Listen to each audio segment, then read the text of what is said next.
नमस्कार साथियों, आप सभी का स्वागत है डीएलएड एकेडमी पर। मैं हूं एस कुमार। अंग्रेजी का यह अंतिम वीडियो है और इस अंतिम वीडियो में हम कई महत्वपूर्ण टॉपिक्स कवर करेंगे। उनमें से एक टॉपिक है कि लेटर के जो पार्ट्स हैं वो क्या-क्या होते हैं, लेटर कितने टाइप के होते हैं, उनको लिखने का फॉर्मेट क्या होता है, लेसन प्लान वाला जो प्रश्न आता है उसको कैसे कवर करना है, डिग्री ऑफ एडजेक्टिव यानी डिग्री वाला प्रश्न कैसे आएगा, उसको हम कैसे करेंगे। साथ ही में 1-2 महत्वपूर्ण अन्य प्रश्न भी हम वहाँ देखेंगे। तो ये वीडियो आपके लिए काफ़ी यूज़फुल होने वाला है। आपको हमारा चैनल पसंद आया है, आप इस चैनल से जुड़ सकते हैं। तो शुरुआत करते हैं इस वीडियो की पार्ट्स ऑफ अ लेटर जानकर कि एक जो पत्र होता है उसके कौन-कौन से अनुभाग या उसके कौन-कौन से पार्ट होते हैं, वो हमें समझना है। देखिए, एक पत्र के 4 प्रमुख भाग होते हैं, जिनमें से पहला भाग होता है एड्रेस एंड डेट। जब भी पत्र लेखन का कार्य होता है, सबसे पहले पता और दिनांक लिखी जाती है। फिर लिखा जाता है अभिवादन, ग्रीटिंग के लिए सैल्यूटेशन। तो अभिवादन शब्द, ग्रीटिंग के लिए जो शब्द लिखा जाता है वो है आपका सैल्यूटेशन। फिर लिखा जाता है पत्र का मुख्य भाग, जिसे बॉडी ऑफ द लेटर कहा जाता है। जो भी पत्र हम लिखते हैं उसका मुख्य भाग बॉडी ऑफ द लेटर कहलाता है। और अंतिम रूप से हम लिखते हैं सब्सक्रिप्शन और सिग्नेचर। सब्सक्रिप्शन का मतलब होता है अंतिम सम्मान सूचक शब्द और सिग्नेचर मतलब हस्ताक्षर। तो पत्र लिखने वाला अंतिम रूप से अपने हस्ताक्षर करता है और सम्मान सूचक शब्द का प्रयोग लास्ट में करता है।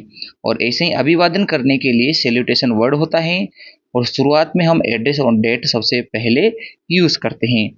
अब हम जब इन चारों को पत्र के अंदर देखेंगे तब हम सीख पाएंगे कि ये चार क्या क्या हैं। तो एक बार मैं आपको पत्र का ये दिखा देता हूँ कि कैसे आपको जो लेटर हम लिखते हैं उसके अंदर ये चारों चीज़ें मिलेगी। तो ये देखिए, जब हमने शुरुआत में एड्रेस और डेट लिखी है तो ये आपका पहला भाग हुआ है पत्र का। फिर हमने लिखा माय डियर अंकल, तो ये एक प्रकार का अभिवादन शब्द है, सैल्यूटेशन हो गया। फिर हमने पत्र के मुख्य भाग को लिखा जिसे हम बॉडी कहते हैं और लास्ट में हम योर लविंगली, योर सिंसियरली ऐसे करके लिखते हैं, वो है सब्सक्रिप्शन। और फिर हस्ताक्षर करते हैं, ये है सिग्नेचर। तो कुल मिला के जो लेटर के 4 भाग हैं वो बहुत ही आसानी से याद किए जा सकते हैं। तो ये 4 भाग आपको समझ में आ गए होंगे। अब हम जानते हैं टाइप्स ऑफ लेटर्स, पत्र के कौन कौन से भाग होते हैं। तो देखिए, जो एक पत्र होता है उस पत्र को लिखने की दृष्टि से हम 2 भागों में बांट सकते हैं। कितने भागों में बांट सकते हैं? 2 भागों में बांट सकते हैं। और वो पत्र होते हैं औपचारिक फॉर्मल लेटर और इनफॉर्मल प्रकार के लेटर। तो जो 2 प्रकार के पत्र हैं उनमें से एक तो है फॉर्मल, दूसरा है इनफॉर्मल। जब भी हम फॉर्मल लेटर की बात करते हैं, औपचारिक पत्रों की, तो हम औपचारिक पत्र या तो किसी कार्यालय अधिकारी के लिए लिखते हैं, ऑफिशियल लेटर जो स्कूल वगैरह में लिखे जाते हैं, या फिर हम व्यावसायिक रूप से बिजनेस के लिए लिखते हैं। तो व्यावसायिक पत्र और कार्यालय पत्र ये कहलाते हैं फॉर्मल लेटर्स।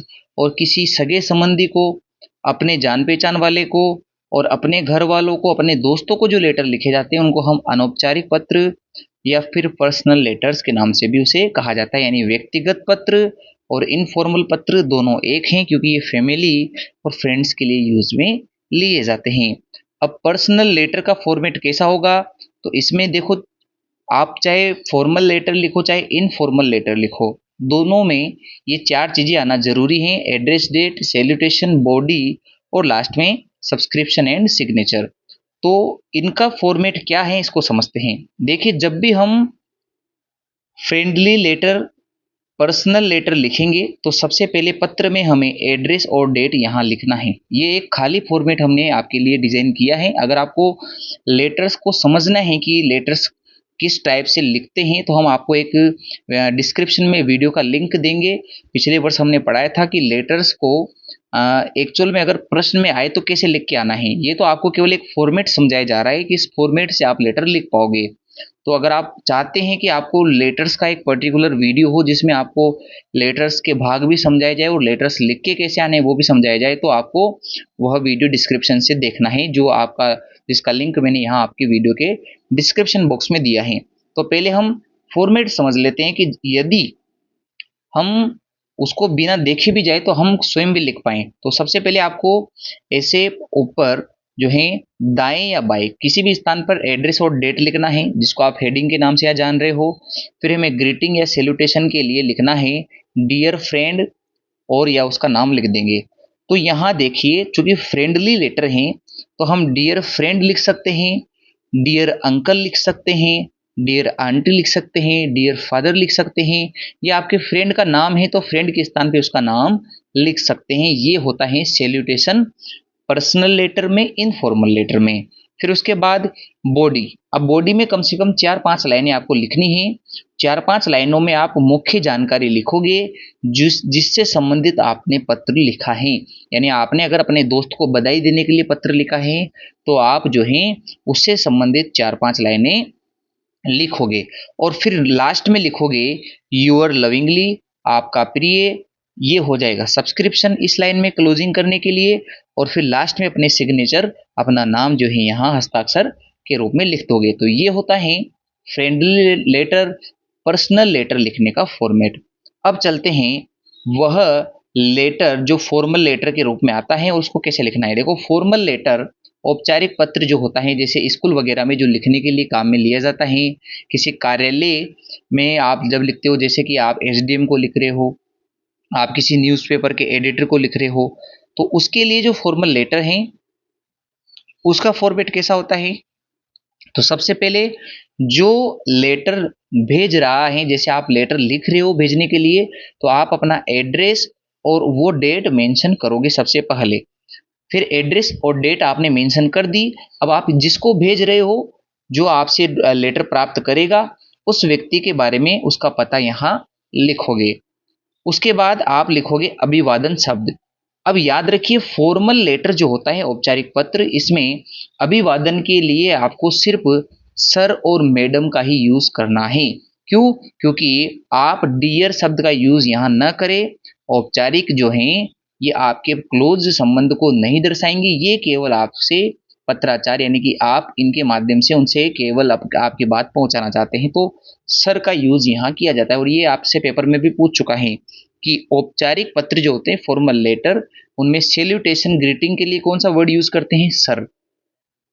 अब फिर आप उसका मुख्य भाग लिखोगे, बॉडी लिखोगे, जिसमें आप जो आपकी समस्या है, जो आपकी बात है, वो 3-4 लाइनों में, या हो सकता है आप 5 लाइनें भी लिखे तो कोई दिक्कत नहीं, उनमें आप अपना जो है मुख्य बात जो है उसको पहुंचाओगे। और फिर लास्ट में लिखोगे यूअर सिंसियरली और अपना नाम और उसके हस्ताक्षर आपको लिख देने हैं। तो ये अंतिम सम्मान सूचक शब्द कहलाता है यूअर सिंसियरली। ये अंतिम सम्मान सूचक शब्द है, लास्ट में हस्ताक्षर हमें कर देने हैं। तो ये एक फॉर्मल लेटर लिखने का आपका फॉर्मेट होता है। अब फॉर्मल लेटर कई बार जो स्कूल में लिखा जाता है वहां आप एप्लीकेशन का भी यूज करते हो, तो फॉर्मल लेटर में एप्लीकेशन भी दी जा सकती है। आप ये सोचे कि कार्यालय पत्र में एप्लीकेशन नहीं दी जा सकती, तो दी जा सकती है। कार्यालय पत्र में एक तो पत्र ही लिखा जाता है, दूसरी बात है कि आपको एप्लीकेशन का फॉर्मेट भी दे सकता है। तो इसके लिए एप्लीकेशन लिखने के लिए सबसे पहले हमें टू लिखना होता है, फिर हम लिखेंगे द प्रिंसिपल्स, फिर आप अपने विद्यालय का नाम लिखोगे और फिर आप लिखोगे विद्यालय कहाँ स्थित है। तो आप लिख दोगे to the principal government senior secondary school, और जैसे मैं बूंदी का हूँ तो मैं लिख दूंगा बूंदी। फिर आप जो है वो डेट लिखोगे जिस दिन आप ये लिख रहे हो। चूंकि फॉर्मल लेटर है तो फॉर्मल लेटर में आपको डेट मेंशन करनी पड़ेगी। आप दिनांक एप्लीकेशन में भी मेंशन करोगे और आप लेटर में भी मेंशन करोगे। हो सकता है कि आपने बचपन से या आपके टीचर्स ने आपको ये सही से नहीं पढ़ाया हो, पर आप याद रखिए आप इसी फॉर्मेट में जो है एप्लीकेशन भी लिखोगे। फिर आपको सब्जेक्ट बताना है किस लिए आप पत्र लिख रहे हो। तो आप जैसे यहाँ है कि आपको कुछ बुक्स चाहिए विद्यालय से, तो आप लिखोगे रिक्वेस्ट फॉर लाइब्रेरी बुक्स, या आपके पास जो किताबें नहीं है आप वो बुक्स चाहते हो। फिर लिखोगे रेस्पेक्टेड सर और मैडम। मैंने आपसे कहा था कि केवल सर और मैडम यूज करना है, डियर का यूज नहीं होता है। अब आगे लिखोगे I am a student in, मैं एक विद्यार्थी हूँ। इन, इनका मतलब कि आप कौन सी क्लास और कौन से सेक्शन में, तो आपको अपनी कक्षा और अनुभाग बताना है। जैसे आप कहोगे I am a student in class 10th section A and I respectfully want permission, मैं आपसे जो है विनती करता हूँ और ये चाहता हूँ, परमिशन चाहता हूँ टू बोरो बुक्स, कि आप जो है किताबें मुझे प्रोवाइड करवाइए, उधार देवे, फ्रॉम द स्कूल लाइब्रेरी से, फॉर माई स्टडी, मेरे अध्ययन के लिए। दीज बुक्स आर रिक्वायर्ड, ये जो हैं किताबें मुझे आवश्यक हैं, फॉर माई क्लास आप जो मेंशन करना चाहते हैं वो लिख दीजिए, study. However I am unable to purchase them myself owing the budgetary constant, ये इसकी जगह आप अपने हिसाब से लिख सकते हैं कि भाई जैसे मैं जो है इसके लिए पर्याप्त नहीं हूँ, मेरे फादर जो है पुअर कंडीशन वाले हैं, तो आप जो है वहाँ लाइब्रेरी से मुझे प्रोवाइड करवा दीजिए। तो काइंडली जो है काइंडली लिख सकते हैं, या फिर लिख सकते हैं प्लीड, मैं आपसे प्रार्थना करता हूँ, to handle the books carefully and, मैं ये आपको विश्वास दिलाता हूँ, प्लेड का मतलब होता है कि मैं आपको ये विश्वास दिलाता हूँ कि मैं उनको अच्छे से देखभाल करूंगा, and return them on time, और मैं उसको आपको समय पर वापस लौटा दूंगा पढ़कर। Thank you for your consideration, आपने इसको कंसिडरेशन में लिया, इसके लिए आपका धन्यवाद। फिर लिखोगे सिंसियरली, आप अपना नाम अपना रोल नंबर जो है लिख सकते हो। तो ये एप्लीकेशन का फॉर्मेट है, तो मैंने आपको समझा दिया है। फॉर्मल के अंदर आपको एप्लीकेशन लिखने को भी कहा जा सकता है, या फॉर्मल में आपको लेटर लिखने को भी कहा जा सकता है। सारा फॉर्मेट मैंने आपको समझा दिया है। अगर अच्छे से लेटर लिखना सीखना है तो उसका वीडियो आपको लिंक में आपको नीचे दे दूंगा। अब चलते हैं फाइनल लेसन के ऊपर, कि फाइनल लेसन का जो प्रश्न आएगा उसको आप कैसे लिखोगे। तो सबसे पहले आपको जो भी लेसन प्लान बनाने को दिया जाए वो टॉपिक आपको सेलेक्ट करना है, या वैसे आपको दिया भी जाएगा। ऊपर ही ऊपर आप लिखोगे लेसन प्लान, और फिर उसे आप एक डिब्बे में बंद कर दोगे। उसके अगली वाली लाइन में आप लिखोगे ग्रेड, ग्रेड के स्थान पे आप क्लास भी लिख सकते हो। क्लास और ग्रेड यहाँ पर एक हैं कि बच्चा कौन सी क्लास का है। तो आपको जैसे आपको कोई क्लास दे दे तो ठीक है, नहीं तो आप ऐसा लिख लेना, 5th क्लास में सेक्शन ए के लिए आप जो है लेसन प्लान बना रहे हैं, आपका सब्जेक्ट अंग्रेजी है, और आप इस दिनांक को जो है लेसन प्लान जो है बना रहे हैं। आपका टॉपिक है जैसे संज्ञा, संज्ञा के स्थान पर एडजेक्टिव दे सकता है, इसके स्थान पे आपको जो है हेल्पिंग वर्ब्स दे सकता है, वर्ब्स दे सकता है। तो टॉपिक कोई सा भी दिया जाए, आपको बस याद रखना है कि आपको टॉपिक का नाम यहाँ लिखना है। फिर है टाइम या ड्यूरेशन, तो ड्यूरेशन है आपकी 35 मिनट्स, 35 मिनट में आप अपना जो है लेसन जो है सामने वाले को बताओगे, पढ़ाओगे।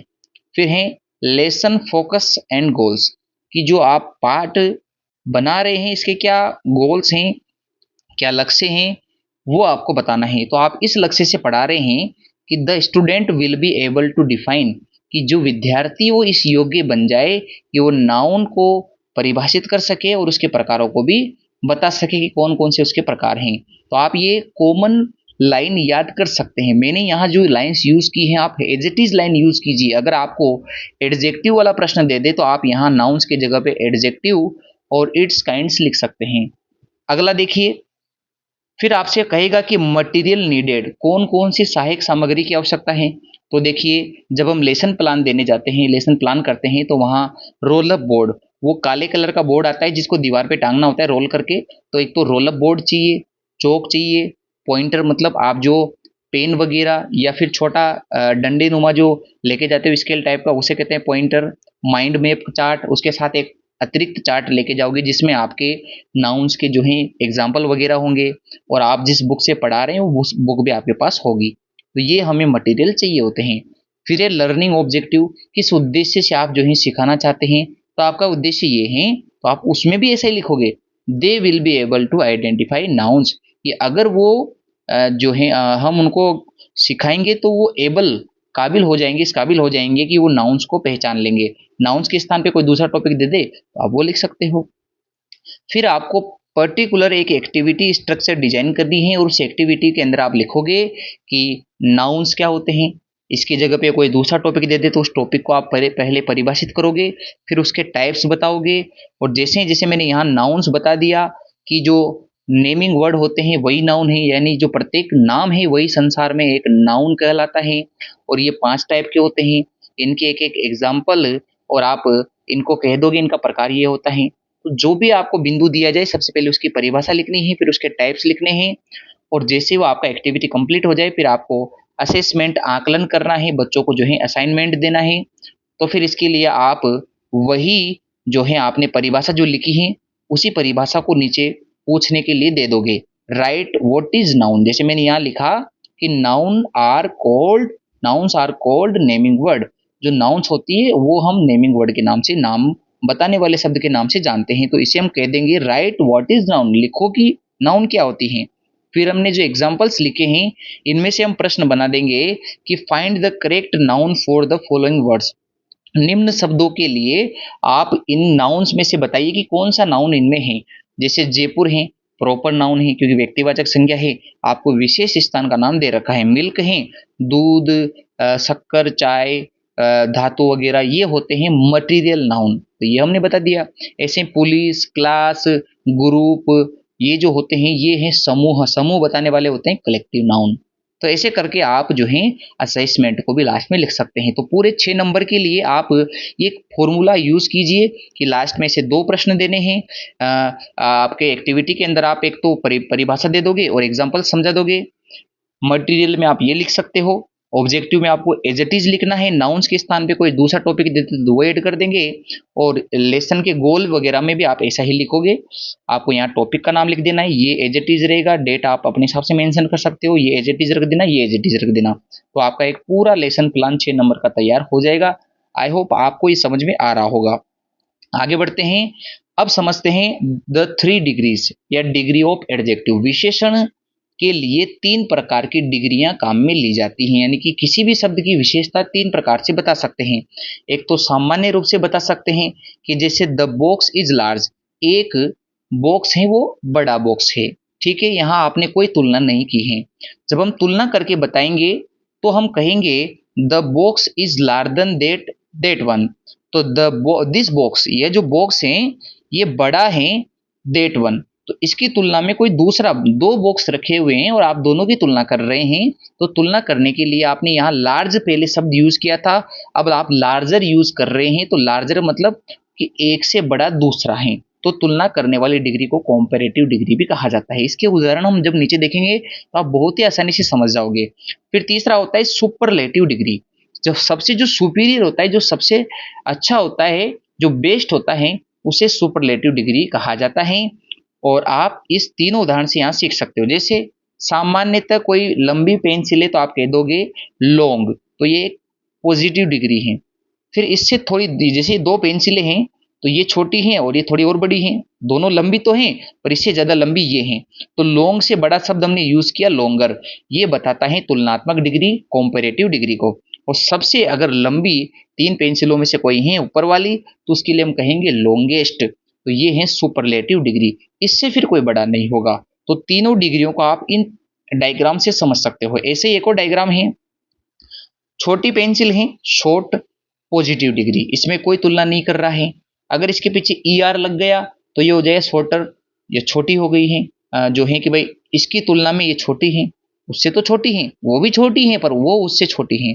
और जो सबसे छोटी है उसके लिए ई एस टी लगा देंगे पीछे, तो शॉर्टेस्ट बन गया। तो सुपरलेटिव डिग्री सबसे छोटा या सबसे बड़ा जो है उसको बताने के लिए यूज होती है। तुलना करने के लिए कॉम्पेरेटिव डिग्री और सामान्य बताने के लिए पॉजिटिव डिग्री का यूज होता है। ऐसे हम कहेंगे कि कोई चीज लंबी है, टॉल है, सामान्य रूप से 2 की तुलना कर रहे हैं, टॉलर कह देंगे कि उसकी तुलना में टॉलर है। और जो सबसे लंबी है उसके लिए टॉलेस्ट लिख देंगे। Small, smaller, smallest, the smallest लिख देंगे। तो याद रखिए कि टॉलेस्ट का आप जब यूज करेंगे तो उससे पहले आपको खाली स्थान से पहले द दिया जाएगा। तो द का प्रयोग होता है सुपरलेटिव डिग्री से पहले। तो जो भी आप खाली स्थान भरे उससे पहले आपको देखना है कि अगर खाली स्थान से जस्ट पहले द लगा हुआ है या दी लगा हुआ है तो आप जो है ई एस टी लगाकर उस वर्ड को लिख सकते हैं जो कोष्टक में दिया गया है। ऐसे ही है मल्टी सिलेबल एडजेक्टिव। ये जो है वो 1 सिलेबल है, यानी कि इनमें केवल एक एक शब्द जोड़ना होता है। और ये होता है मल्टी सिलेबल, जिनमें एक से ज्यादा शब्द जुड़ता है। जैसे इंटरेस्टिंग को आप इंटरेस्टर नहीं लिख सकते, इसको आप लिखोगे मोर इंटरेस्टिंग। और फिर सबसे बढ़िया बताने के लिए लिखोगे मोस्ट इंटरेस्टिंग, और इससे पहले द लगा होना जरूरी है जो आपको लगा के पेपर में दिया जाता है।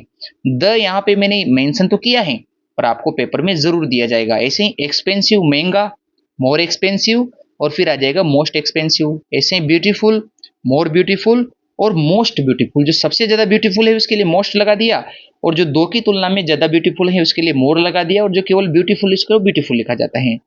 ऐसे ही है इरेगुलर एडजेक्टिव, जो दिखने में और पढ़ने में अलग अलग टाइप के लगते हैं। जैसे गुड, गुडर, गुडेस्ट नहीं होगा, गुड का होगा बेटर, द बेस्ट, या फिर इसके आगे द लगाने की आवश्यकता नहीं है, द आपको पेपर में लगा के दिया जाता है, आपको बेस्ट लिखना है, the good, better, best, bad, worse, worst, फिर फार, फर्दर, द फर्दरेस्ट, ऐसे भी आप इसे लिख सकते हो। ऐसे ही बहुत सारे आपको हम जो है पीडीएफ में प्रोवाइड करवा देंगे, तो आप ये पूरी पीडीएफ जो है यहाँ जो देख रहे हैं वो आपको निःशुल्क टेलीग्राम पे मिल जाएगी। कल जो है टेलीग्राम में से बैन हट जाएगा, तो आपको परसों ये पूरी पीडीएफ हम टेलीग्राम पे प्रोवाइड करवा देंगे। एक दो और देख लेते हैं, जैसे bad, worse, worst, little, little का लेस और लिस्ट लिखेंगे। ऐसे ही मच का लिखा जाता है मोर और मोस्ट, बिग का लिखा जाता है बिगर, बिगेस्ट, ऐसे लिखा जाएगा स्मार्ट का स्मार्टर, स्मार्टेस्ट, गुड का बेटर, बेस्ट, स्ट्रोंग का स्ट्रोंगर, स्ट्रोंगेस्ट। तो हम आसानी से सीख सकते हैं कि जिसके पीछे ईआर लगा है वो कॉम्पेरेटिव डिग्री, ईएसटी लगा है सुपरलेटिव डिग्री, अगर नहीं लगा है सामान्य एडजेक्टिव है तो उसे हम पॉजिटिव डिग्री कहते हैं। अब लास्ट प्रश्न देख लेते हैं, वो अंग्रेजी को लेकर है कि भारत में अंग्रेजी की क्या स्थिति है। तो इंग्लिश की जो स्थिति है इसके बारे में प्रश्न आता है ईएसएल। ईएसएल का मतलब है इंग्लिश एज सेकेंड लैंग्वेज। भारत में अंग्रेजी ईएसएल के रूप में पढ़ाई जाती है। ईएसएल मतलब एज सेकेंड लैंग्वेज, इंग्लिश द्वितीय भाषा के रूप में पढ़ाई जाती है। इट रिक्वायर्स फॉर्मल इंस्ट्रक्शन, यानी कि जो अंग्रेजी होती है उसके लिए औपचारिक निर्देश चाहिए होते हैं। औपचारिक मतलब कि आपको व्याकरण की आवश्यकता भी पड़ेगी, आपको रूल्स भी जो है मानने पड़ेंगे, तब जाके आप अंग्रेजी सीखोगे। फिर अंग्रेजी एक टारगेट भाषा होती है जिसको सीखना होता है। अंग्रेजी एक विदेशी भाषा भी है, अंग्रेजी एक द्वितीय भाषा भी है, सेकेंडरी भाषा है, सेकेंड लैंग्वेज है।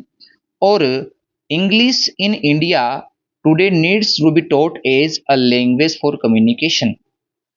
आज हम अंग्रेजी की बात कर रहे हैं वर्तमान परिस्थितियों में, तो हमें आवश्यकता ये है कि इसको जो लैंग्वेज इसको टॉट किया जाए, पढ़ने के लिए और कम्युनिकेट करने के लिए यूज किया जा सके। तो संप्रेषण भाषा के रूप में पढ़ाने की आज आवश्यकता है, यानी आज कम्युनिकेशन में कम्युनिकेशन के हिसाब से जो है अंग्रेजी पढ़ाई जानी चाहिए। ऐसा नहीं है कि आप जो है कुछ भी अंग्रेजी पढ़ रहे हो जिसका कोई जो है सेंस नहीं बन रहा है। तो हम जो है कम्युनिकेट करने के लिए टॉट करें, पढ़ें, पढ़ाएं भाषा को, अंग्रेजी को, तो ये आज की आवश्यकता है। फिर है अंग्रेजी किस प्रकार की लैंग्वेज है। तो भारत में तो क्या स्थिति है मैंने आपको बता दिया। विश्व स्तर पर एक ग्लोबल लैंग्वेज है, इंटरनेशनल लैंग्वेज है। तो ये भी प्रश्न पूछा जा चुका है कि इंग्लिश किस प्रकार की लैंग्वेज है, ग्लोबल लैंग्वेज है, इंटरनेशनल लैंग्वेज है। अंग्रेजी को पढ़ाने में क्या क्या दिक्कतें आती हैं, तो आपको यहाँ मैं कम से कम 20-30 ऐसे पॉइंट बताऊंगा जिनमें से आपको 10 पॉइंट्स याद करने हैं। आप ये अंग्रेजी में 10 पॉइंट याद कर लीजिए। आप कोई से भी 30 में से 10 पॉइंट याद करके लिखाओगे तो आपको पूरे 3 नंबर दिए जाएंगे। यानी अंग्रेजी पढ़ाने में क्या क्या समस्या आती है भारत और राजस्थान में, तो ये ऐसा प्रश्न आ सकता है, difficulties in learning English in India, या यहाँ पे आपको राजस्थान दे सकता है। तो सबसे पहले आपको लिखना है lack of qualified and efficient teacher. जो शिक्षित, प्रशिक्षित और योग्यताधारी टीचर हैं उनकी कमी है। सब टीचर्स जो हैं अंग्रेजी में क्वालिफाइड नहीं है या उनको अच्छा प्रशिक्षण नहीं मिला है। फिर है लैक ऑफ मोटिवेशन, बच्चों में प्रेरणा की कमी है, बच्चे सीख नहीं पा रहे क्योंकि उनको सीखने के अवसर नहीं मिल रहे हैं, उनको प्रेरित नहीं किया जा रहा है। फिर है इनसफिशिएंट प्रैक्टिस अपॉर्चुनिटीज, और जो प्रेरणा मिल भी रही है तो उनके लिए इनसफिशिएंट मतलब अपर्याप्त रूप से अभ्यास के अवसर नहीं मिल रहे हैं, अभ्यास के अवसर अपर्याप्त हैं। फिर है फियर ऑफ स्पीकिंग, सीख आती तो है अंग्रेजी पर बोलने में उनको डर लगता है। फिर ये lack of techniques for teaching English, अंग्रेजी पढ़ाने की तकनीकी कमी है। फिर ये ग्रामेटिकल डिफिकल्टीज, व्याकरण संबंधी जो है कठिनाइयाँ आती हैं, व्याकरण को सही से यूज नहीं कर पाते हैं कंडीशनिंग के हिसाब से। फिर ये पुअर लर्निंग स्ट्रेटजीज, कि खराब रणनीतियाँ हैं अंग्रेजी पढ़ाने की। Over emphasis on grammar, grammar पढ़ाए जाते हैं, कम्युनिकेशन वगैरह नहीं सिखाया जाता है। फिर डिफेक्टिव टीचिंग मेथड, खराब शिक्षण विधि का प्रयोग किया जा रहा है। ओवर क्राउडेड क्लासरूम, जो है एक टीचर कई सारे बच्चों को पढ़ा रहा है तो व्यक्तिगत पर्सनल जो है ध्यान नहीं दिया जा रहा है। क्रेम और रोट सिस्टम में रटने वाली प्रणाली है। इसके अलावा कई सारे यहाँ आपको मैं जो है हिंदी और अंग्रेजी दोनों वाले उदाहरण दे रहा हूँ। आप इनमें से कोई भी 10 याद करके लिखाओगे तो आपको पूरे 3 नंबर दिए जाएंगे। तो इस वीडियो में हमने जाना कि अंग्रेजी सिखाने में भारत में क्या क्या दिक्कतें हैं, भारत का अंग्रेजी में क्या रोल है, वैश्विक स्तर पे इसकी क्या स्थिति है, पॉजिटिव, कॉम्परेटिव, सुपरलेटिव डिग्री क्या होती हैं, इसके अलावा हमने ये जाना कि लेसन प्लान कैसे बनाया जाता है, लेटर्स फॉर्मल वाला कैसे लिखते हैं, इनफॉर्मल वाला कैसे लिखते हैं, लेटर्स के पार्ट कौन कौन से होते हैं, टाइप्स कौन कौन से हैं, तो इस वीडियो में हमने सब कुछ जान लिया है। तो आई होप अगर आपने 5 वीडियो देखे हैं तो आपको अच्छे नंबर मिल जाएंगे, अंग्रेजी में आप बहुत ही अच्छा प्रकार जो है अच्छे प्रकार से लिख पाओगे।